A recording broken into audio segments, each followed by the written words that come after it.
Foundation. Considered one of the foremost experts on Sudan and the Horn of Africa, his work and practice has looked at humanitarian crises and responses, human rights, HIV/AIDS, governance in Africa, and conflict and peace building. Alex, I think I'm going to cut it off there in the interest of time. We want more time to hear what you say. Is that good for you? That's good for me. Great. And Oliver, you may think your job is done and you can relax. Not quite, because I have a centrist bias, which means I can only see the center of the room. I can't see those on the far left wing nor those on the far right, though I'm sure the room is not arranged politically, according to political effect.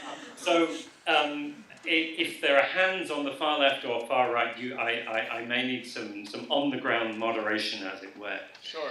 So I'm going to start with a little quiz, which is a simple question, which was, who was the first Arab dictator to be overthrown by a non-violent popular uprising? Anyone know the answer to this question?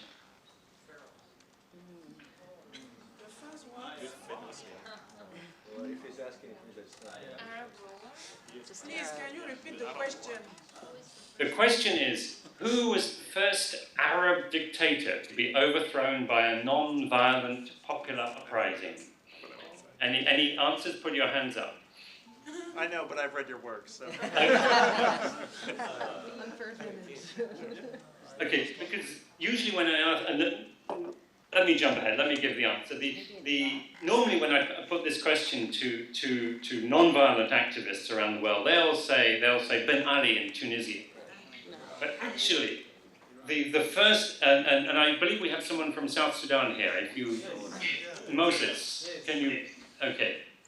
I can't see you, unfortunately, Moses. You are slightly too far out of screen for me to see you. It would be great if you could come, because I'm going to be talking about South Sudan in a moment.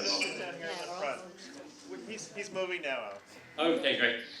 Because the first Arab dictator to be overthrown by non-violent popular uprising was the Sudanese dictator, General Ibrahim Aboud, in October of 1964,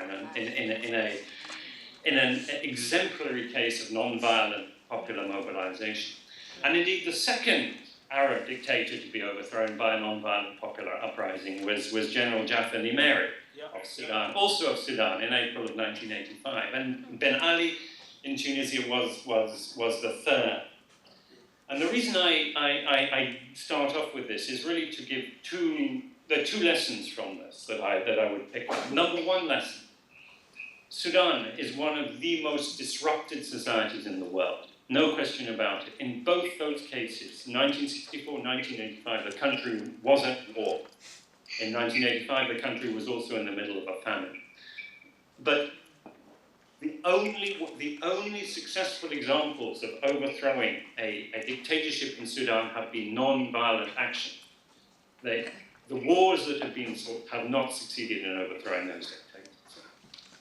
And the second is, having looked at the names and the photos of those in this class, it's excellent to see Africans represented so well in this class, because quite often in approaches to non-violent political mobilization, Africa, sub-Saharan Africa in particular, has been neglected. It's been overlooked as a location of non-violent uprising, and I think this is a great mistake. Now I have another question which I want to pose to Moses, which is a difficult question, and I think it's unlikely that you will get the answer. I like difficult questions. He likes difficult questions. Okay, very good. South Sudan just over a year ago, and I met with two of your bishops. Yeah. And we were discussing, and I posed to them the question: the leaders of this war, your president and your former vice president, who's now in opposition, who is it that they are most afraid of? And what do you think the answer was, Moses? Have you any idea what they are most afraid of? What they are afraid of? Yeah. Well, between the two, I personally see the situation in South Sudan. People are more afraid of the governments, of their leaders, rather than leaders being afraid from their people. Yeah. And that's why, for me, as a nonviolent activist, I strongly believe that the power does not lie with the leaders, but with the people. And until the people of South Sudan knows that they have the power and the ability to influence the leadership, change will be very difficult. And that's why, to me, I personally am not afraid of the leadership, because I know I have the power myself. And my role is to make other people understand that they too have that power. And that's why, to me, I can only answer for myself that I am not afraid of the two leaders, but they are afraid of themselves. I'm afraid. Because they have put themselves in a situation that, in fact, people are very desperate, and that they are even thinking day and night, how do they get out of that situation? Okay. Yeah. I think you're almost there, but think of the people. I want to ask you one more question on this.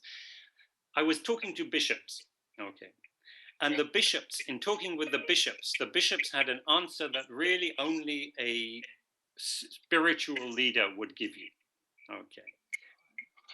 And the answer was, let me answer the question. Let me put you out of your agony. They said they are afraid of the dead.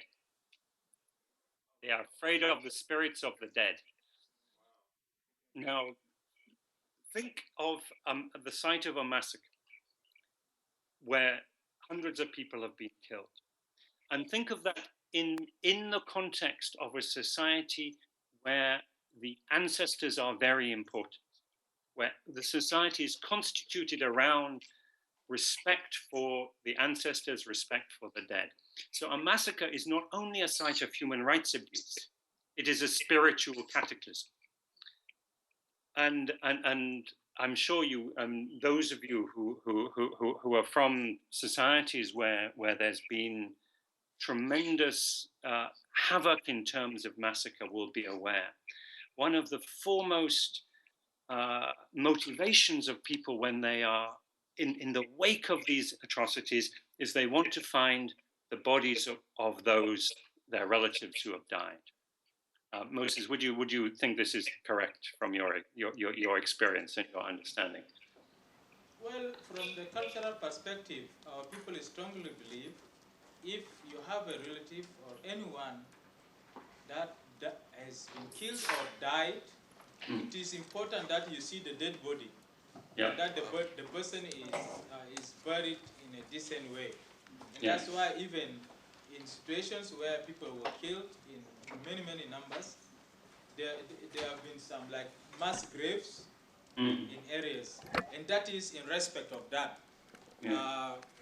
But also, most importantly, is that it comes from the act of memorization, because if you don't see the graves, you can easily forget. But if you see them, it can keep on reminding you. And that is very important, particularly as we move towards accountability and reconciliation. Because then we have mass graves to show. Say, these are the hundreds of people buried here. They were killed innocently simply because perhaps they belong to one ethnic group, or because they have their political loyalty to one of the two leaders.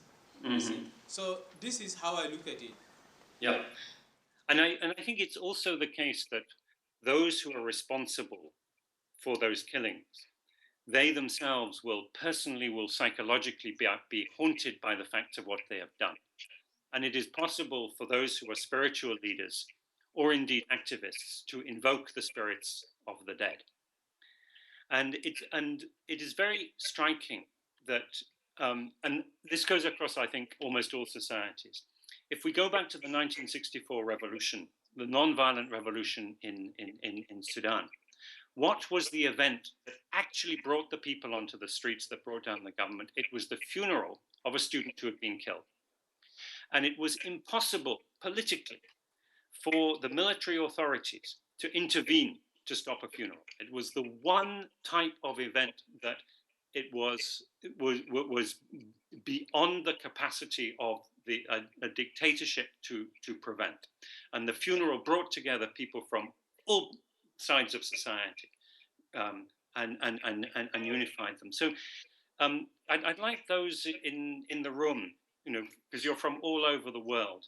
To what extent is it true across the world that a funeral or an event commemorating the dead is an event where normal rules of political behavior and rules of repression and oppression can be set aside. Hands up for those, if it is in your culture that a funeral has a special status. Yeah. And I put up a hand too, and because it's interesting in Northern Ireland, where we had, I'm from the United Kingdom, where we had a protracted armed conflict. It was the funerals where the Republicans were able to mobilize. It was the funerals around which the non-violent activists were able to mobilize. So, and I think one of the most effective forms of non-violent political mobilization that we have seen in South Sudan today is an initiative by some individuals to compile the names of those who have died. Because one of their fears is that if every community does it for themselves, then the memorialization will be, these are our people who died, and it is the other side that did it to us. But true reconciliation, healing will come when each side is mourning the dead of the other. So if there is a combined list, and the list says, these are all South Sudanese civilians who died, irrespective, then that is a force for peace. And Moses, I'm sure you're familiar with this initiative. And how would you say it's being received by the people? Well, it is well received, of course, but unfortunately, the list is being compiled in secrecy because of the fear of repression, but also because we have experiences with African Union Commission for Inquiry, a commission formed by African Union to document the violations of human rights abuses during the conflict. Unfortunately, a draft of the report was leaked, and that caused a significant fear or security threats, as well as ethical reasons. It raised ethical reasons because in the draft report, certain individuals interviewed, they were quoted, and that became a threat. Some people, in fact, left the country when the report was leaked because their names appeared there. What they have said there in secrecy was exposed public. So that is why even the listing, updating the list of those who were killed in the conflict is done also is not public. But I believe the time will come when the commission will be formed, and those who lost relatives or friends will come publicly and say, look, a friend of mine or a relative of mine was killed on such a date and so forth. And the people will be able to give as much information as possible. Okay. Thank you. Thank you. But the key point that I think has emerged, and there seems to be a consensus around this, is don't ever underestimate the power of those who have died and the respect that is accorded to the dead, and the spiritual power in any society of invoking them, because it is something that even the most powerful military dictator is afraid of. It is something that we are all human, no matter what. I want to just take really two other points because time is short. One is about the 1985 uprising. One of the most remarkably effective activities on that was this was a week of demonstrations, non-violent demonstrations against the military dictatorship. And about 3 days into that, the government threatened a counter-demonstration. And what the organization, the National Alliance that was organizing the uprising did was it organized a Dead City Day. It said everyone should stay at home. Now, I know this is a strategy that has been used elsewhere, and I believe we have some participants from Cameroon in the room. Is that correct? Do we have any Cameroonians here?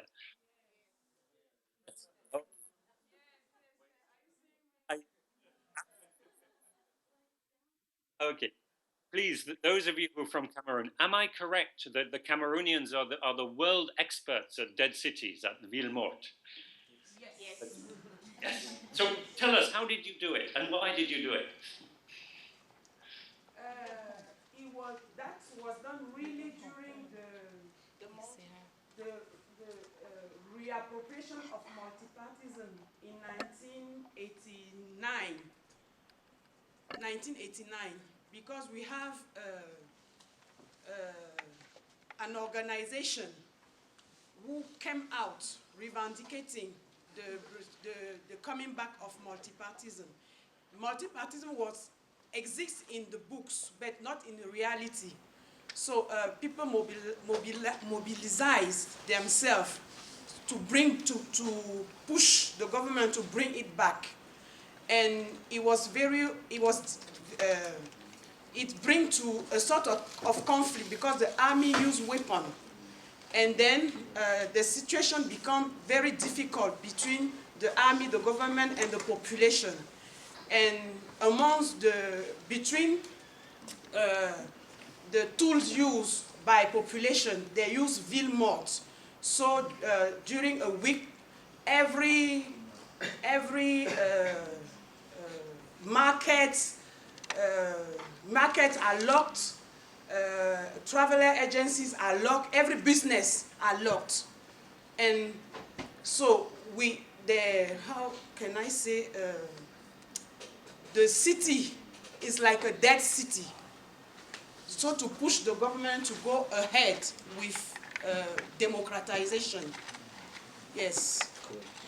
But this is the government, it is the government that imposes this sanction. It is the government that imposes the film of like dead towns where all businesses are closed. She has talked about the one during the multi-party system, but most recently in 2008, we had another film mode where they called it the hunger strike, but it was really not the hunger strike, where Cameroonians, youth, they went into the street asking for their rights, basic rights like to education. We were asking for systems to be put in place. So the government retaliated and they declared a 5-day of view mode, ghost town. Thank you. I mean, it's fascinating to hear about these because they are really, they stem from I think the deep understanding that you have about how power works in your own society and what is possible and is not possible. So the starting point of taking a strategy like a dead city of Villemort is a very local, a very particular, a nationally specific tactic and understanding. Just as the South Sudanese bishops, the particular instrument that they wanted to use was very much founded in that particular culture.